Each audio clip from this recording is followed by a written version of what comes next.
ఈ రోజు dry fruits laddu prepare చేసుకుందాం. పిస్తా, జీడిపప్పు, బాదం, అంజీర్, dates, flax seeds, pumpkin seeds వీటినన్నిటిని చిన్న చిన్న పీసెస్గా కట్ చేసుకోవాలి.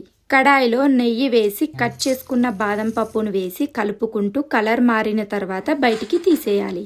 అదే కడాయిలో కొద్దిగా నెయ్యి వేసి జీడిపప్పు వేసి కలుపుకుంటూ కలర్ మారిన తర్వాత బయటికి తీసేయాలి. ఇప్పుడు కడాయిలో నెయ్యి వేసి కట్ చేసుకున్న పిస్తాని వేసి కలుపుకుంటూ 5 నిమిషాల తర్వాత బయటికి తీసేయాలి. అదే కడాయిలో గుమ్మడికాయ గింజలు వేసి దోరగా వేగిన తర్వాత బయటికి తీసేయాలి. దాంతో పాటు ఫ్లాక్స్ సీడ్స్ వేసి దోరగా వేగిన తర్వాత బయటికి తీసేయాలి. ఫ్లాక్స్ సీడ్స్ ని, గుమ్మడికాయ గింజల్ని ఈ రెండింటిని మిక్సీ జార్ లో వేసి జస్ట్ 10 సెకండ్లు ఆన్ చేసి ఆఫ్ చేసుకోవాలి. వీటిని ఫ్రై చేసుకున్న డ్రై ఫ్రూట్స్ లో వేసి బాగా కలుపుకోవాలి. ఖర్జూరాన్ని గింజలు లేకుండా చేసుకుని మిక్సీ జార్ లో వేసి మెత్తగా మిక్సీ పట్టుకోవాలి. కడాయిలో నెయ్యి వేసి మిక్సీ పట్టుకున్న ఖర్జూరా పేస్ట్ ని ఇందులోకి వేసి బాగా కలుపుకుంటూ ఖర్జూరా పేస్ట్ మెత్తగా స్మూత్ గా అయిన తర్వాత చల్లారిన తర్వాత ఈ డ్రై ఫ్రూట్స్ లో వేసి ఈ పేస్ట్ బాగా కలిపి కొద్ది కొద్దిగా తీసుకొని రౌండ్ గా ఒత్తుకుంటే డ్రై ఫ్రూట్స్ లడ్డు రెడీ.